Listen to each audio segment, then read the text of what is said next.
Let's analyze why Gen Z has a dating problem.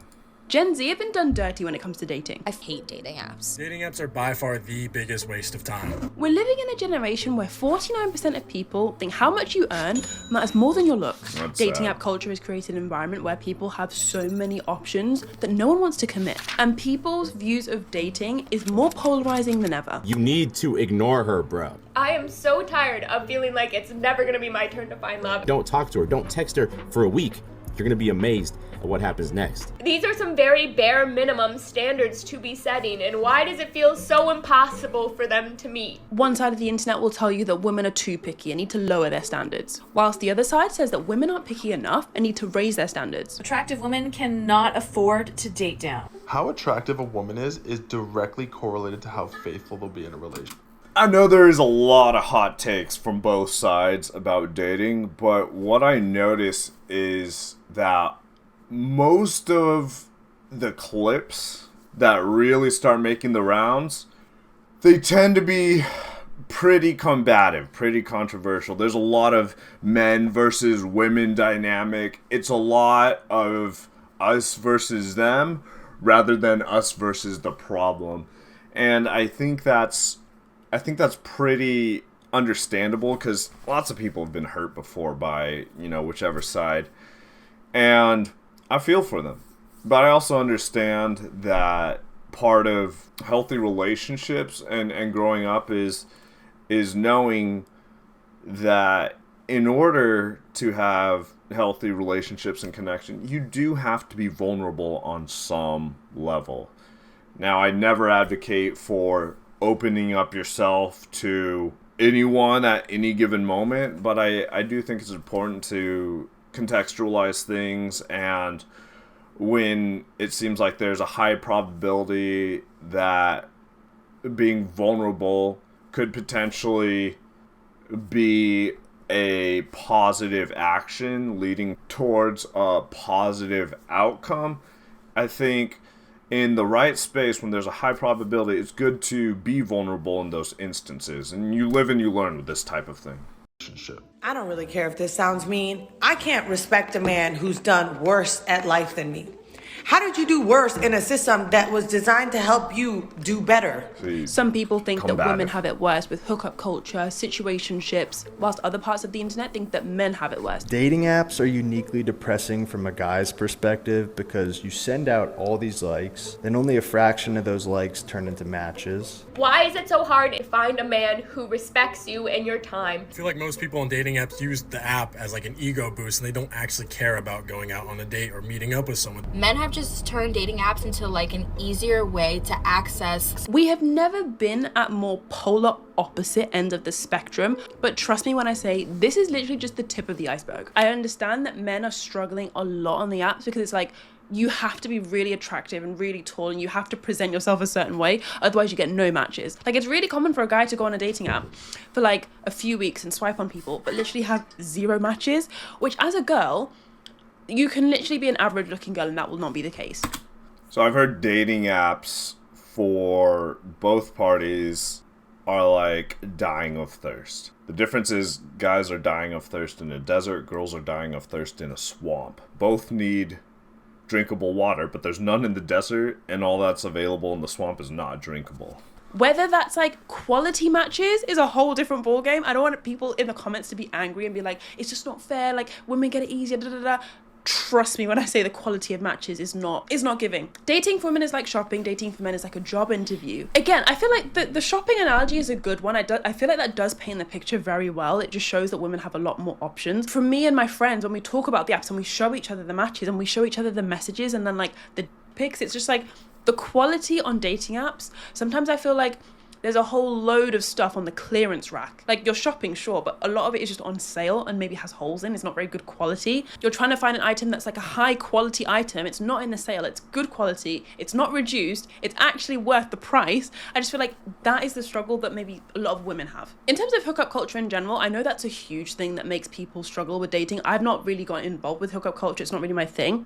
I do know it's just a guaranteed way to get into maybe a situationship, and that's something that a lot of women struggle with right now. Is like, guys want the benefits, the circumstances, and the feeling of a relationship, but then they don't really want the label of one. I don't know if it's just me, but I also feel like men are just sick of women and women are just sick of men. Half of Gen Z men no longer actively even trying to date. They're not even trying. And so the question is, well, why is that happening for women? Women, first off, are dating older. They want more economically and emotionally viable men, and that usually means older men. In addition, when young women are lonely, they have much better social networks. They have much stronger friend networks, whereas guys become kind of lone wolves and kind of literally sequester from everyone and everything.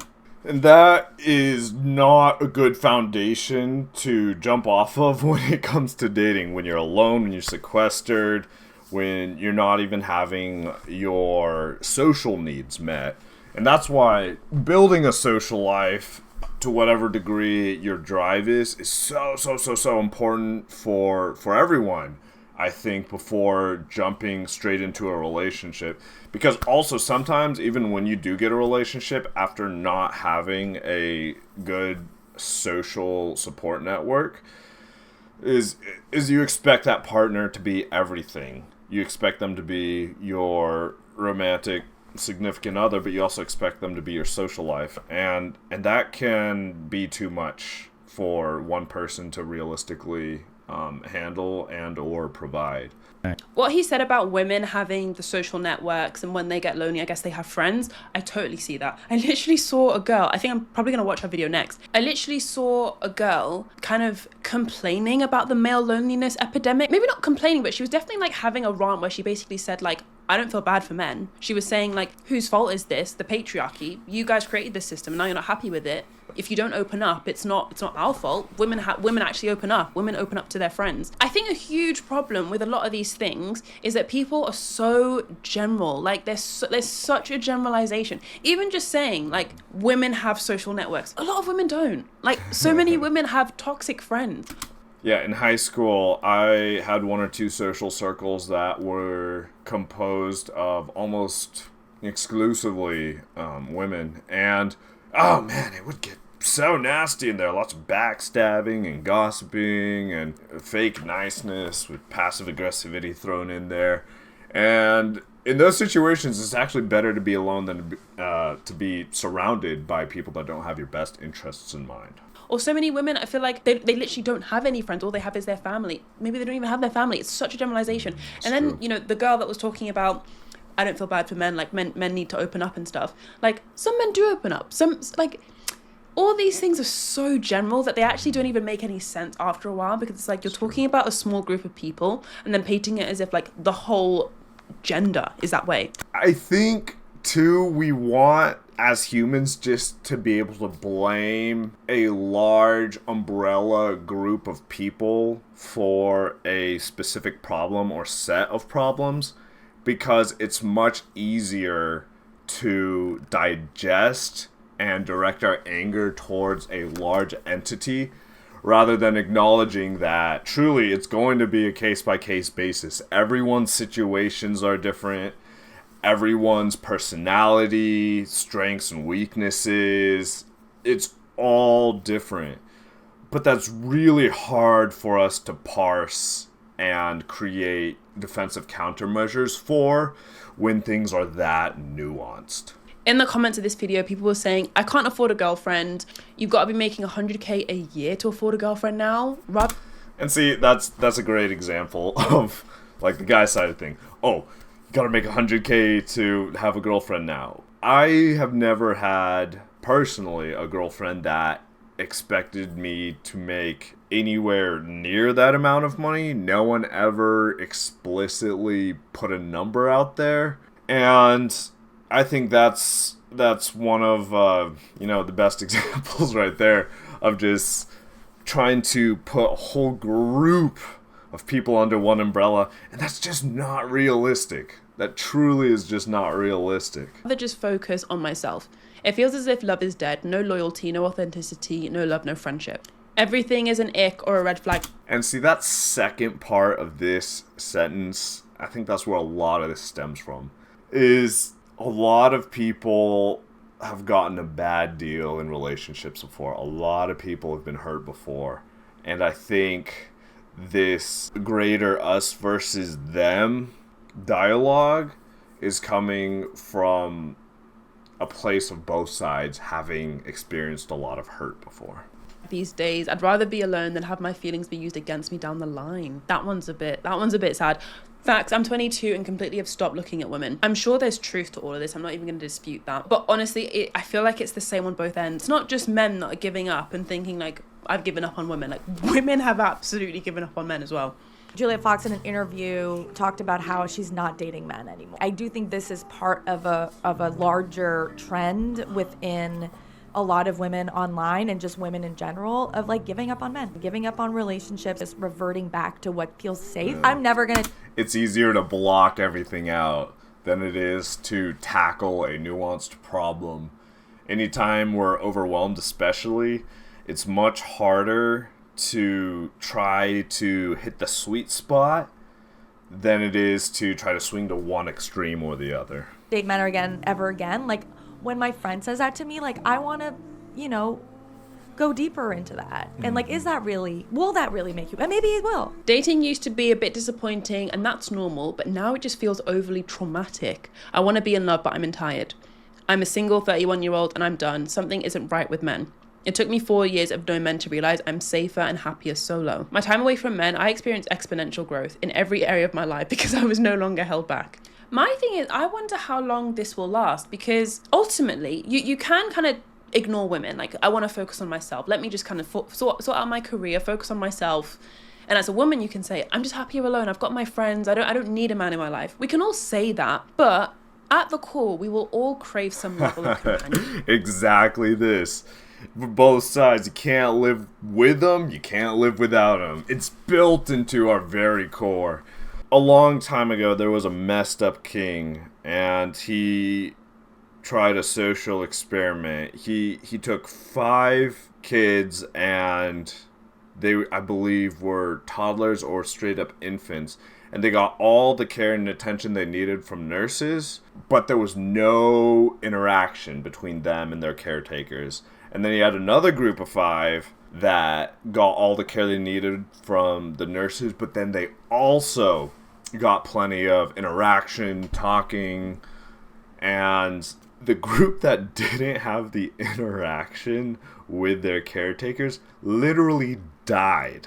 It's called failure to thrive syndrome.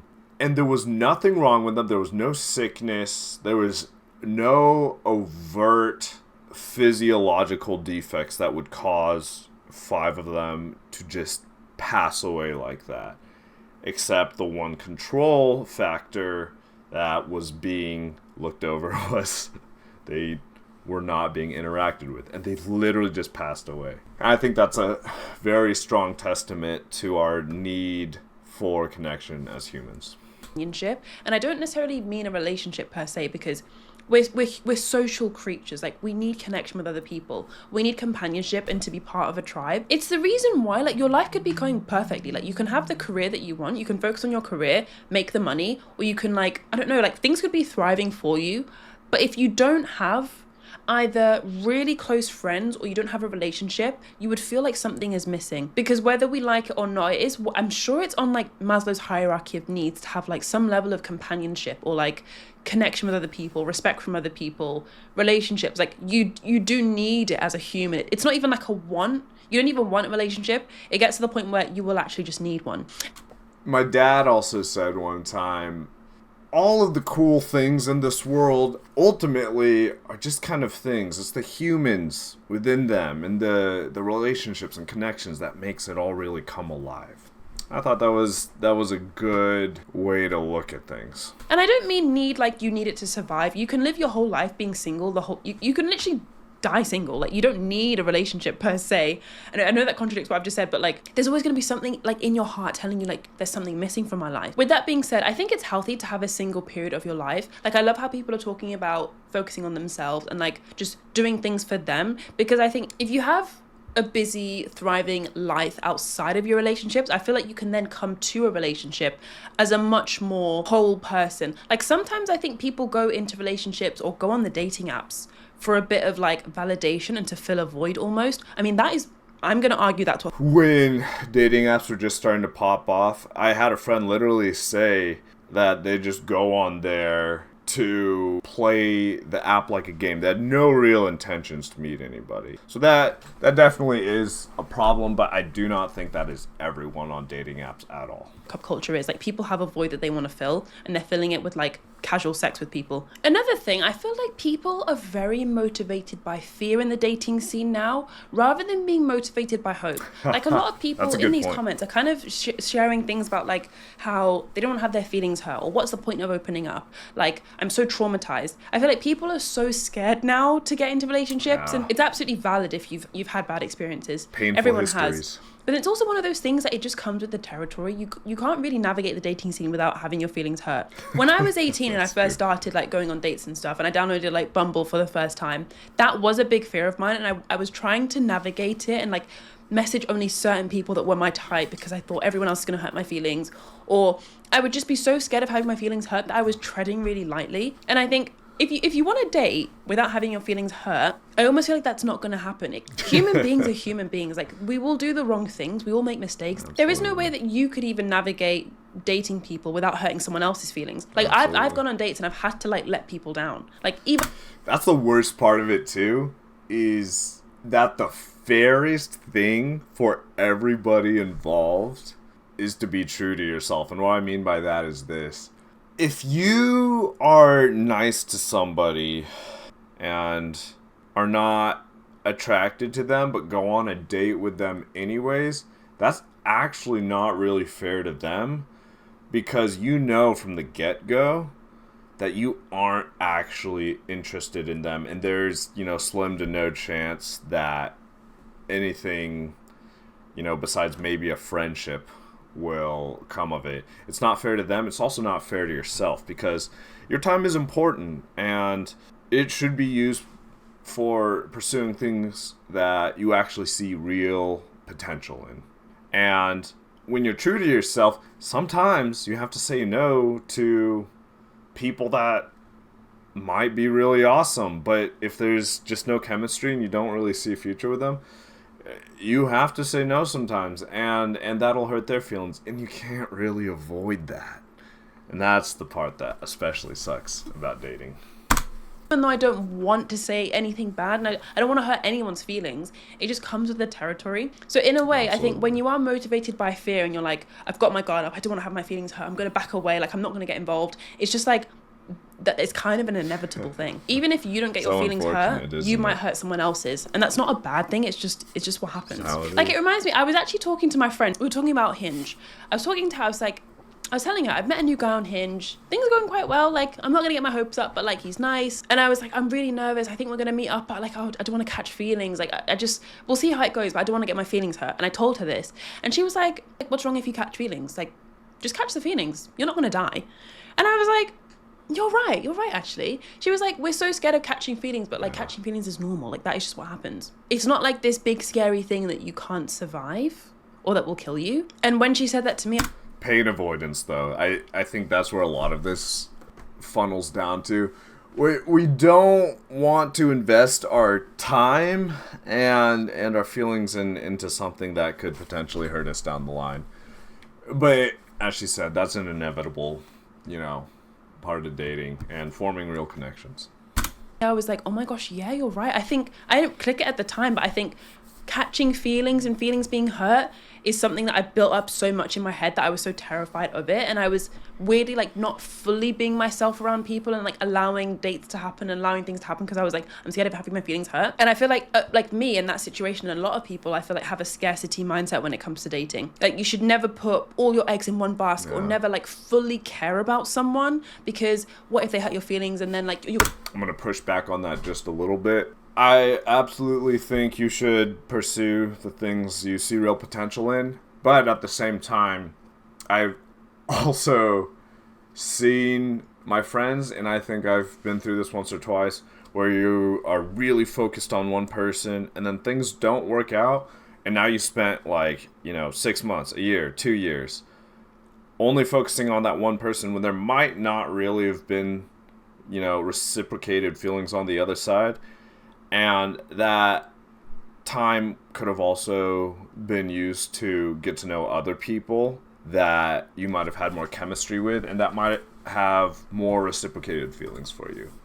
You're gonna have to move on to the next one, and then you're gonna be damaged and hurt moving on. It's kind of like you're even doubting the person before they've given themselves a chance to prove themselves to you. But with that being said, I think there's definitely in the Gen Z world, maybe even millennials as well, there's a lack of an abundance mindset where people are a little bit more trusting, and you could argue it's because of the circumstances, there are less trustworthy people around. In a book I read called Attach, I don't think there's less trustworthy people around. I think it's been broadcasted a lot more. Now that we have the internet, we can see how crappy people are all over the place. Whereas back in the day, you could only see how crappy the people were in your high school. And it's just completely changed now that there has been so much insight into other people's lives all over the globe. moving on. It's kind of like you're even doubting the person before they've given themselves a chance to prove themselves to you. But with that being said, I think there's definitely in the Gen Z world, maybe even millennials as well, there's a lack of an abundance mindset where people are a little bit more trusting. And you could argue it's because of the circumstances, there are less trustworthy people around. In a book I read called Attached, it's basically talking about our attachment styles and how they show up and how they affect our relationships and stuff. And in the book, they said that one of the insecure attachment styles, which is avoidant, which is basically when you're one of these people that seems like you care about your partner, but deep down you're not fully invested. You're always in the back of your mind thinking oh well, if they were my perfect partner, they would behave like this, and well, my ex, they were great, my ex did this and they don't. You low-key in the back of your mind are always a little bit distant from your partner, and you might be the sort of person to ghost someone, or you might be the sort of person to cut things off prematurely because you don't want to get your feelings hurt. And in the book, they were talking about the fact that most people on dating apps are actually avoidant, and it's because they are quite detached. They tend to cut things off quickly, and they tend to cut things off and then hop back into the dating pool. Whereas the secure attachment style, which is people that are very healthy, can talk about their feelings, will be open and honest with you, they won't hide things, they won't be clingy, but then they also won't be detached and distant. They're actually often in relationships, so there's quite a small pool of them in the... That's actually a pretty good point. I hadn't thought of that before. I have a couple friends that are getting married soon, and they were only on the dating apps for a couple months tops. They found their person, they got off the dating apps. They weren't afraid to really invest in the relationship, and thankfully things worked out for them. So they're about to have a happily ever after. But I had never thought about the fact that because there are some other people that are more afraid to commit and invest in relationships, that they would be the type of person you'd run into most commonly on the dating apps. So that's a really good point she made there. Dating apps, because they're happy in relationships, even if things aren't going well and sunshine and rainbows. Secure people that have a secure attachment style are very willing to communicate and talk things through. They're not going to up and leave the moment a red flag happens, or the moment they get the ick. Yeah, which brings me on to my next point, which is we don't date people, we date avatars. A lot of us have a weird obsession with and the idea of a partner that we want, the the checklist. avoidant attachment style that I was talking about. People that are avoidant have this fantasy of what the perfect partner is, and they seem to constantly on dating apps chase that person, and if you don't meet all the criteria and tick all these boxes, they're gonna leave. Social media does not help with this, because I feel we all have an idea of what every single celebrity relationship has going on. If you spend at least 10 minutes on Instagram, who's broken up with who's just been surprised in a hotel room with the roses and the petals, and who's just got a car gifted to them for their birthday. You have such an idea of what other people are doing in their relationships that it makes you think, okay, this is what I want as well. If he's not going to do this for me, then I don't really want him. Or likewise, if my girl doesn't look like this, then she's not bad enough for me. She's... The best things in life are free. It's not the car that matters, it's how they treat you when the cameras are not on that matters. She's not attractive enough. I only want a girl that looks like this. Someone left a comment on my video, and I think it sums up so well. We don't date people. And I will say this for guys, absolutely, there's a bare minimum, floor, of attraction you have to have with somebody to actually be interested in pursuing that relationship further. But it's not everything. All looks fade with age. and that shouldn't be the ultimate decider of whether you invest in a relationship or not. It's just the cover of the book, and that should just be enough to get you interested in the rest of the package. We date avatars of success that we represent like trophies to our peers. You're not looking for a boyfriend, you're looking for a 6'2" guy, blue eyes, beautiful hair, nice career, who's attractive to many women, only somehow loves you. And men don't look for a girlfriend, they look for a beautiful maid who has the face of an angel, the body of an Aphrodite, who he can enjoy whenever he wants and is only loyal to him. Humans don't want to be in a relationship with another human. Humans want to be in a relationship with ideals. That is insane. We don't Ideals date will people, never let we you down, date people will. avatars of success that we represent to our peers. So I'm not dating this guy because I like the guy. It's like, I'm dating this guy because of what he represents. That's so interesting. I feel like I'm naturally inclined to be like, oh, but that's not how I date. And I genuinely don't think it is, because I have a running joke with my friends that like, I don't date guys that are attractive. Like I physically, I don't find men attractive. I physically can't look at a guy and find him attractive.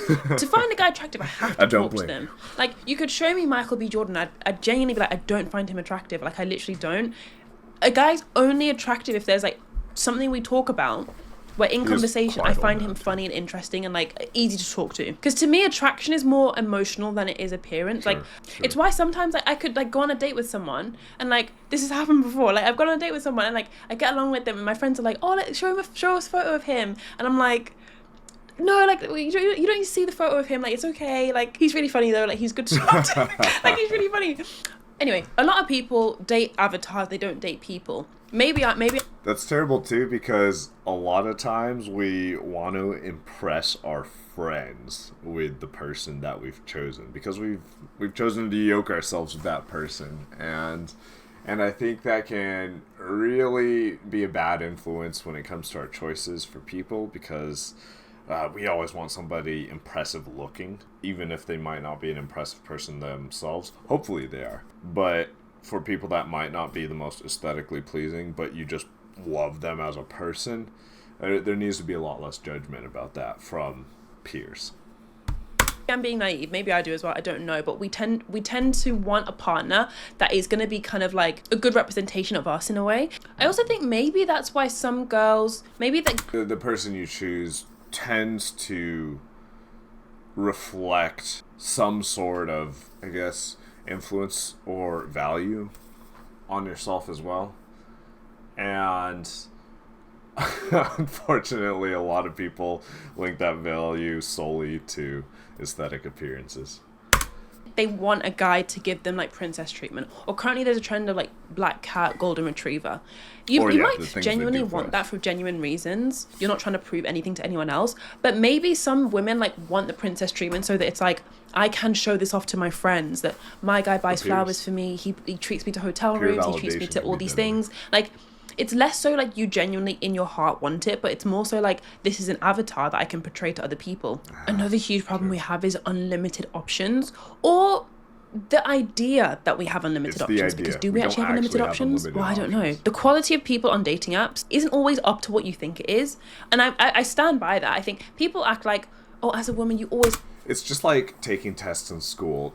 Testing doesn't select for the people that are the most intelligent. Testing selects for the people that are the best test takers. Same here. Dating apps don't select for your best match. They select for the people who can present themselves the best on a digital platform with limited information. Have so many options, like you easily get likes, you easily get matches. The quality though, and maybe even as a guy as well, people always like to talk about how a guy that's in the top 10% attraction wise will get access to a lot more women, but I'm convinced, I don't know if the quality of those women are really like what you think they are. If a woman is attracted to you mainly because of your looks, is that a woman that you want? And it goes both ways. I think if you're a girl and you're like genetically gifted, like you look amazing in your photos and you're only kind of portraying one side of your personality and only showing like very visually appealing photos but not as much personality, and guys like you just for how you look, I don't know if the quality of that is really what you want. One thing I do know though is that our culture has a huge maximizer mindset. When I was reading this book called How to Not Die Alone, it's essentially another relationship book that I read, but it was so good. So essentially, the author was talking about the fact that there's, in life, you're either a maximizer or a satisficer. Maximizers love to exhaust all of their options. If they're buying, like, I don't know, a new laptop, they want to read all the reviews, watch all the YouTube videos, go to the stores, try them out, like test out the keyboards, like check the prices, like what discounts can I get, everything. The satisficer they've got an idea of what they want. They've got their eye on maybe, I don't know, like an Acer, like a flexible touchscreen laptop. They'll try out a few, look at a few reviews and watch a couple videos, but they are satisfied once their needs have been met. The maximizer might also want that Acer laptop that's a touchscreen, but then they'll also consider like a MacBook Air. They'll also consider an iPad, and then they'll go back to the Acer, and then they'll think about like a Samsung. Like, I've heard about this before too, and I believe it was in a different context besides shopping, but it showed that the people that had the most satisfaction with their life and the most enjoyment in their life were those who were satisfiers. And that's because they didn't have to overthink every single decision. They weren't stuck in analysis paralysis most of the time. They have some information to work with, base it off that, and then make a decision. They move much faster.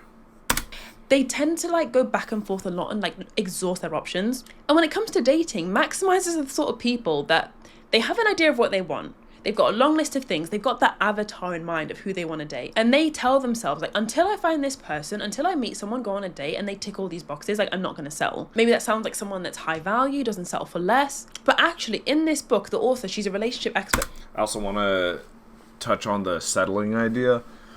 A lot of people think of settling as like, oh, I'm not dating a celebrity or somebody they really look up to. I think settling is when you compromise on your values because you're scared of being alone or some other fear.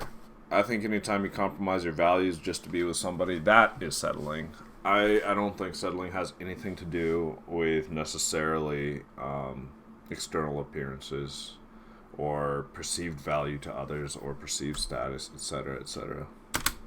She's actually head of love and science at Hinge. She said that satisficers are actually more happy and fulfilled in relationships. There it is. They're people that when they are going on dates or on the dating apps, they have an idea of what they want. They go in with like a vision. Okay, this is the traits that I want, not necessarily the appearance that I want. They're not really leading with type. It's more so like what values do we have and what values do we share?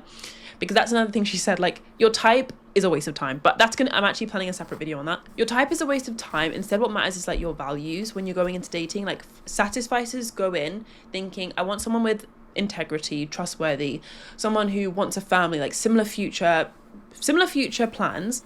If that means they're a 6'2" blonde, cool. If that means they're a 5'7" brown haired guy, I don't know, ginger person, I don't know, they're happy with that. Once they've found someone that meets the values they're looking for and like they're satisfied, they stop looking. They don't think what if there's better, or they don't get the ick really quickly. They're not really sensitive to like red flags and beige flags. Satisficers in my mind sound like very secure attached people. They sound like people that if an issue does arise on the first date or second date, like they will talk it through. They're not going to up and leave, which sounds very different to the person who has avoidant attachment, who is really alarmed and almost like triggered by any sort of difference or conflict that you have in a relationship. Maximizers and satisficers applies to literally all different areas of life. You might actually be maybe a satisficer in work or your hobbies, entertainment, Netflix. I don't know. Maybe you can find something on Netflix in 2 minutes and you're happy with that. But then when it comes to dating, you're a maximizer. Like, you're never satisfied with the people you go on dates with. Like, you always just want something more. I think it's tricky as someone like me. I've not been in a relationship. So sometimes I find I'm going on dates. And now that I'm knowing maximizer and satisficer, I'm like, okay, Christina, don't exhaust all your options. Like, be sensible. Be a satisficer. So I believe she just said she hasn't been in a relationship before, but I really like the approach she's taking towards her interests in dating and relationships, and that she's getting a lot of information from various sources about the subject and seeing what she resonates with and what her own experiences align with before deciding what her own viewpoint is when it comes to this area of her life. So I think that's really cool, actually. The satisficers are happier. Research shows satisficers are more happy and fulfilled. Don't try to exhaust your options. But then I find it difficult because it's like I don't actually know what I'm looking for. I've not had a relationship. I'm testing it out as I'm going. What I'm trying to work on is going more from the insecure attachment styles, like anxious and avoidance, and more to like someone who's secure, someone who can openly communicate and trust other people. It's okay to, in the book where they were talking about attachment styles, the author was saying like it's okay to actually like be dependent on people. We have a culture which is very like, be independent, like be a boss babe, like you don't need men. Like, I forgot where this is from, but I've heard there's 3 different types of dependence: codependency, independence, and interdependence. And codependent is you rely on somebody else for a lot of your emotional needs and fulfillment. Independence is you don't rely on an external source as much as possible for your own positive social or emotional ecosystem. Interdependence is the best of both worlds, where it's you can rely on your significant other for the emotional fulfillment, but you are not handicapped or stranded if they are not available at that time. And from what I understand, that tends to be the more secure, emotionally mature types of people. which is all true. That's all great. You should be independent. You should have your own life and your own money and your own career. But when you're in a relationship, it wouldn't be I don't think it'd be a proper relationship if you didn't like depend on them a little bit, in terms of like, I think dependence to me, when I think of dependence, I think of like emotional, like emotionally, like I want you to be there for me. I want to be there for you. Like I want us to be together. Somebody I in don't your mean corner. dependence like you're paying my rent or like you need to buy me shoes. Like that's like transactional actually, which is why sometimes when we go into dating like not wanting to catch feelings, we're shooting ourselves in the foot, because it's like, to have a solid relationship, I do think you need to emotionally be there for each other. And without being there for each other emotionally, without catching feelings, how do you depend on each other for those feelings? It's so tough. I literally don't have all the answers, guys. Like, it's so tough because it does feel like there's a lot of game players out there. The thing that I've come to realize is I feel like the more that you date and you're on the apps, you can quickly suss people out. Like, there's just certain things people say, that guys say, that you're like, okay, you're messing around here. I was talking to a guy a few weeks ago who the conversation was going well. It wasn't blowing my socks off, but it was just like, small talk, chit chat. What do you do for work? Where are you from? Oh. By the way, for the people that don't like small talk, I believe she's about to go into why it's important. And that is because through small talk, you actually can learn a lot about a person just by how they approach this one small section of a conversation. You live here? Oh, cool. Yeah, it's a nice area. Da, da, da. Very like one of them. And then he, out of the blue, it actually was unexpected. He was kind of like, oh, you should come over to the beach near my house so that we could go for a walk. Because I think we spoke about like enjoying the outdoors. And the fact that it was on the same day, he was saying like, come to my house today, and it was so like spontaneous, like now, like no warning, no planning for it, like that was giving me a bit of a red flag in terms of like, I feel like he just wanted to hook up. You wouldn't invite someone on a proper date that's like conveniently a stone's throw away from your house, and you wouldn't do it as well, like no notice, like the same day. That's what I mean. I think after you talk to people a few times, there's just certain little things after a while that you'll pick up on where you're no longer naive. Like you're clued up. Like, this is not a guy that's genuinely wanting to spontaneously see me. Like, he wants to hook up. And there are a lot of those on the apps. I think I can only speak for myself as a woman, but I feel like you do have to have quite a high threshold for like, I don't need validation from this app. I'm not on Hinge to validate myself. I'm not on here looking for compliments or for like people to say that they like me, or you have to be on there. Yeah, you should be like honest for genuine with reasons. yourself while you Otherwise, are I think little moments using like this where dating someone's apps. telling you to come over to like literally basically his garden to go for a walk on the beach near his house. Like, I think if you are Also, I on think apps he's for probably trying to insecure flex reasons a where you little want bit. validation, sometimes you might let little things like that slip, and then you might Beach end up houses tend to be a in little more expensive. situationship, or you might like, you never know. But validation as a Especially woman when you're and right on trying the to beach. get validation from relationships is a very common thing, but not something that people talk about often, I feel like. If you're one of those girls that never gets attention in school or in high school, and then you turn 18, you start to like grow into your features, you start to dress differently, dress nicer, do your makeup, you might start to feel more confident in yourself, and famous then also start to like, I don't know, get attention from men. But if you're not careful and the validation that you're getting is like coming from the wrong place, you might end up in unhealthy relationships. I spoke about this a lot more in this video, which I'm going to link here, where I was breaking down a lot of the things that men secretly think in dating relationships, according to this author who's like an expert. So let me know what you think of that video. But that is it from me. Thank you so much for watching. Bye. All right, let's take a look at the comments here. Okay.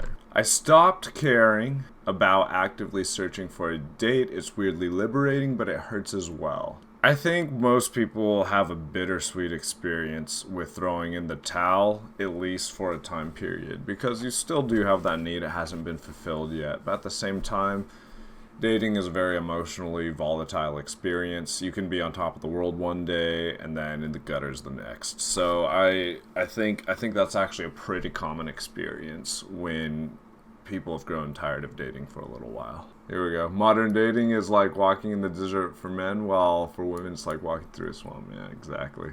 Both want clean water. That's exactly what I was talking about earlier. Yeah, both men and women cheat, absolutely. People look for matches when they should look for friends. I think there's a little bit more nuance that you need to throw in there, because when it comes to romantic connections, you absolutely do need to be intentional at some point. It doesn't have to start out that way, but at some point, you do need to distinguish that you see this person as something more than a friend.